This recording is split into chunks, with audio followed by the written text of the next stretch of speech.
شروع اللہ کا نام لے کر جو بڑا مہربان نہایت رحم والا ہے۔ الف لام را، یہ ایک پر نور کتاب ہے، اس کو ہم نے تم پر اس لیے نازل کیا ہے کہ تم لوگوں کو اندھیروں سے نکال کر روشنی کی طرف لے جاؤ، یعنی ان کے پروردگار کے حکم سے عزت والے خوبیوں والے مالک کے راستے کی طرف، یعنی اس اللہ کے راستے کی طرف کہ جو کچھ آسمانوں اور زمین میں ہے سب اسی کا ہے۔ اور ان کافروں کے لیے عذاب شدید کی وجہ سے تباہی اور بربادی مقدر ہے، جو آخرت کے مقابلے میں دنیاوی زندگی کو پسند کرتے اور لوگوں کو اللہ کے راستے سے روکتے اور اس میں کجی چاہتے ہیں۔ یہ لوگ بڑے دور کی گمراہی میں ہیں، اور ہم نے کوئی پیغمبر نہیں بھیجا مگر وہ اپنی قوم کی زبان بولتا تھا تاکہ انہیں احکام الہی کھول کھول کر بتا دے۔ پھر اللہ جسے چاہتا ہے گمراہ رہنے دیتا ہے اور جسے چاہتا ہے ہدایت دیتا ہے، اور وہ غالب ہے، حکمت والا ہے۔ اور ہم نے موسیٰ کو اپنی نشانیاں دے کر بھیجا کہ اپنی قوم کو تاریکیوں سے نکال کر روشنی میں لے جاؤ اور ان کو اللہ کے دن یاد دلاؤ، اور اس میں ان لوگوں کے لیے جو صابر و شاکر ہیں نشانیاں ہیں۔ اور جب موسیٰ نے اپنی قوم سے کہا کہ اللہ نے جو تم پر مہربانیاں کی ہیں ان کو یاد کرو، جبکہ اس نے تم کو فرعون کی قوم سے رہائی بخشی، وہ لوگ تمہیں برے برے عذاب دیتے تھے اور تمہارے بیٹوں کو مار ڈالتے تھے اور تمہاری لڑکیوں کو زندہ رہنے دیتے تھے، اور اس میں تمہارے پروردگار کی طرف سے بڑی آزمائش تھی۔ اور جب تمہارے پروردگار نے تم کو آگاہ کیا کہ اگر شکر کرو گے تو میں تمہیں زیادہ دوں گا، اور اگر ناشکری کرو گے تو یاد رکھو کہ میرا عذاب بھی سخت ہے۔ اور موسیٰ نے صاف صاف کہہ دیا کہ اگر تم اور جتنے اور لوگ زمین میں ہیں سب کے سب ناشکری کرو تو بھی اللہ بے نیاز ہے، قابل تعریف ہے۔ بھلا تم کو ان لوگوں کے حالات کی خبر نہیں پہنچی جو تم سے پہلے تھے، یعنی نوح اور عاد اور سمود کی قوم اور جو ان کے بعد تھے، جن کا علم اللہ کے سوا کسی کو نہیں۔ جب ان کے پاس ان کے پیغمبر نشانیاں لے کر آئے تو انہوں نے اپنے ہاتھ ان کے منہوں پر رکھ دیے کہ خاموش رہو، اور کہنے لگے کہ ہم تو تمہاری رسالت کو تسلیم نہیں کرتے، اور جس چیز کی طرف تم ہمیں بلاتے ہو ہم کو اس میں بھاری شک ہے۔ ان کے پیغمبروں نے کہا، کیا تم کو اللہ کے بارے میں شک ہے جو آسمانوں اور زمین کا پیدا کرنے والا ہے؟ وہ تمہیں اس لیے بلاتا ہے کہ تمہارے گناہ بخشے اور ایک مدت مقرر تک تم کو مہلت دے۔ وہ بولے کہ تم تو ہمارے ہی جیسے آدمی ہو، تمہارا یہ منشا ہے کہ جن چیزوں کو ہمارے بڑے پوجتے رہے ہیں ان کے پوجنے سے تم ہمیں روک دو، تو اچھا کوئی کھلی دلیل لاؤ، یعنی معجزہ دکھاؤ۔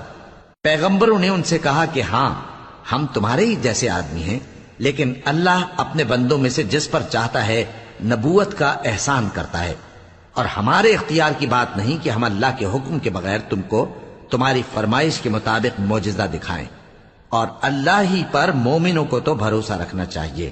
اور ہم کیوں اللہ پر بھروسہ نہ رکھیں حالانکہ اس نے ہم کو ہمارے دین کے سیدھے رستے بتائے ہیں، اور جو تکلیفیں تم ہم کو دیتے ہو اس پر ہم صبر کریں گے، اور اہل توکل کو تو اللہ ہی پر بھروسہ رکھنا چاہیے۔ اور جو کافر تھے انہوں نے اپنے پیغمبروں سے کہا کہ یا تو ہم تم کو اپنے ملک سے باہر نکال دیں گے یا تم ہمارے مذہب میں واپس آ جاؤ۔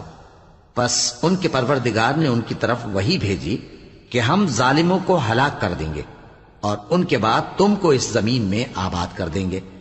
یہ اس شخص کے لیے ہے جو قیامت کے روز میرے سامنے کھڑے ہونے سے ڈرے اور میرے عذاب سے خوف کرے۔ اور پیغمبروں نے اللہ سے فتح چاہی اور ہر سرکش ضدی نامراد رہ گیا۔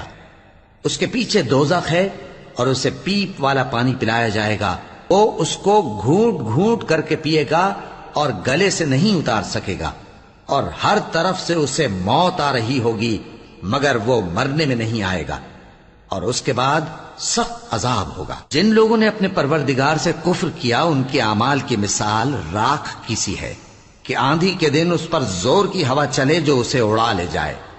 اسی طرح جو کام وہ کرتے رہے ان پر ان کو کچھ قابو نہ ہوگا۔ یہی تو پرلے سرے کی گمراہی ہے۔ کیا تم نے نہیں دیکھا کہ اللہ نے آسمانوں اور زمین کو تدبیر سے پیدا کیا ہے؟ اگر وہ چاہے تو تم کو نابود کر دے اور تمہاری جگہ نئی مخلوق پیدا کر دے۔ اور یہ اللہ کو کچھ بھی مشکل نہیں۔ اور قیامت کے دن سب لوگ اللہ کے سامنے کھڑے ہوں گے تو غریب پیروکار بڑے بن بیٹھنے والوں سے کہیں گے کہ ہم تو تمہارے پیرو تھے، کیا تم اللہ کا کچھ عذاب ہم پر سے دفع کر سکتے ہو؟ وہ کہیں گے کہ اگر اللہ ہم کو ہدایت کرتا تو ہم تم کو ہدایت کرتے۔ اب ہم گھبراہٹ ظاہر کریں یا صبر کریں ہمارے حق میں برابر ہے، کوئی جگہ رہائی کی ہمارے لیے نہیں ہے۔ اور جب حساب کتاب کا کام فیصل ہو چکے گا تو شیطان کہے گا جو وعدہ اللہ نے تم سے کیا تھا وہ تو سچا تھا، اور جو وعدہ میں نے تم سے کیا تھا وہ جھوٹا تھا، اور میرا تم پر کسی طرح کا زور نہیں تھا۔ ہاں، میں نے تم کو گمراہی اور باطل کی طرف بلایا تو تم نے جلدی سے اور بے دلیل میرا کہنا مان لیا۔ تو آج مجھے ملامت نہ کرو، اپنے آپ ہی کو ملامت کرو۔ نہ میں تمہاری فریاد رسی کر سکتا ہوں اور نہ تم میری فریاد رسی کر سکتے ہو۔ میں اس بات سے انکار کرتا ہوں کہ تم پہلے مجھے شریک بناتے تھے۔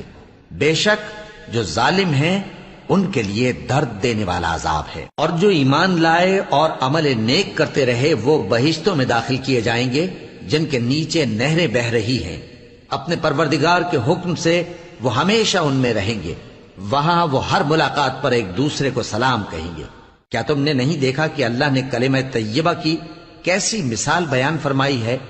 وہ ایسی ہے جیسے پاکیزہ درخت جس کی جڑ مضبوط ہو اور شاخیں آسمان میں پھیلی ہوں۔ وہ اپنے پروردگار کے حکم سے ہر موقع پر پھل لاتا ہو، اور اللہ لوگوں کے لیے مثالیں بیان فرماتا ہے تاکہ وہ نصیحت حاصل کریں۔ اور ناپاک بات یعنی غلط عقیدے کی مثال ناپاک درخت کی سی ہے کہ وہ زمین کے اوپر ہی سے اکھیڑ کر پھینک دیا جائے، اس کو ذرا بھی قرار و ثبات نہیں۔ اللہ مومنوں کے دلوں کو صحیح اور پکی بات سے دنیا کی زندگی میں بھی مضبوط رکھتا ہے اور آخرت میں بھی رکھے گا۔ اور اللہ بے انصافوں کو گمراہ کر دیتا ہے، اور اللہ جو چاہتا ہے کرتا ہے۔ کیا تم نے ان لوگوں کو نہیں دیکھا جنہوں نے اللہ کے احسان کو ناشکری سے بدل دیا اور اپنی قوم کو تباہی کے گھر میں لا اتارا، یعنی دوزخ میں، کہ سب ناشکرے اس میں داخل ہوں گے اور وہ برا ٹھکانہ ہے۔ اور ان لوگوں نے اللہ کے شریک مقرر کیے کہ لوگوں کو اس کے رستے سے گمراہ کریں۔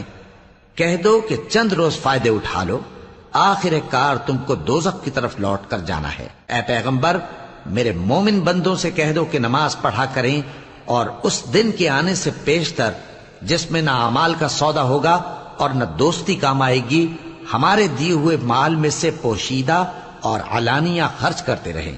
اللہ ہی تو ہے جس نے آسمانوں اور زمین کو پیدا کیا اور آسمان سے مے برسایا، پھر اس سے تمہارے کھانے کے لیے پھل پیدا کیے اور کشتیوں اور جہازوں کو تمہارے زیر فرمان کیا تاکہ وہ سمندر میں اس کے حکم سے چلیں، اور نہروں کو بھی تمہارے زیر فرمان کیا، اور سورج اور چاند کو تمہارے لیے کام میں لگا دیا کہ دونوں دن رات ایک ڈگر پر چل رہے ہیں، اور رات اور دن کو بھی تمہاری خاطر کام میں لگا دیا، اور جو کچھ تم نے مانگا سب میں سے تم کو عنایت کیا۔ اور اگر اللہ کے احسان گننے لگو تو شمار نہ کر سکو، مگر لوگ نعمتوں کا شکر نہیں کرتے۔ کچھ شک نہیں کہ انسان بڑا بے انصاف ہے، ناشکرا ہے۔ اور جب ابراہیم نے دعا کی کہ اے میرے پروردگار، اس شہر کو لوگوں کے لیے امن کی جگہ بنا دے، اور مجھے اور میری اولاد کو اس بات سے کہ بتوں کی پرستش کرنے لگیں بچائے رکھیو۔ اے پروردگار، انہوں نے بہت سے لوگوں کو گمراہ کیا ہے، سو جس شخص نے میرا کہا مانا وہ میرا ہے، اور جس نے میری نافرمانی کی تو تو بخشنے والا ہے، مہربان ہے۔ اے پروردگار، میں نے اپنی اولاد ایک وادی میں جہاں کھیتی نہیں، تیرے عزت و ادب والے گھر کے پاس لا بسائی ہے۔ اے پروردگار، تاکہ یہ نماز پڑھیں، سو تو لوگوں کے دلوں کو ایسا کر دے کہ ان کی طرف جھکے رہیں، اور ان کو میووں سے روزی دیتے رہنا تاکہ تیرا شکر کریں۔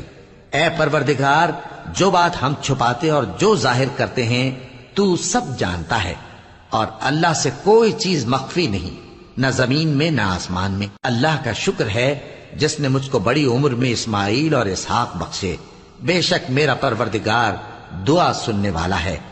اے پروردگار، مجھ کو ایسی توفیق عنایت کر کہ نماز پڑھتا رہوں، اور میری اولاد کو بھی یہ توفیق بخش۔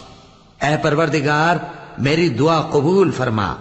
اے پروردگار، حساب کتاب کے دن میری اور میرے ماں باپ کی اور مومنوں کی مغفرت کیجو۔ اور مومنوں یہ نہ سمجھنا کہ یہ ظالم جو کام کر رہے ہیں اللہ ان سے بے خبر ہے، وہ ان کو اس دن تک مہلت دے رہا ہے جبکہ دہشت کے سبب آنکھیں پھٹی کی پھٹی رہ جائیں گی اور لوگ سر اٹھائے ہوئے میدان قیامت کی طرف دوڑ رہے ہوں گے، ان کی نگاہیں خود اپنی طرف لوٹ نہ سکیں گی اور ان کے دل مارے خوف کے ہوا ہو رہے ہوں گے۔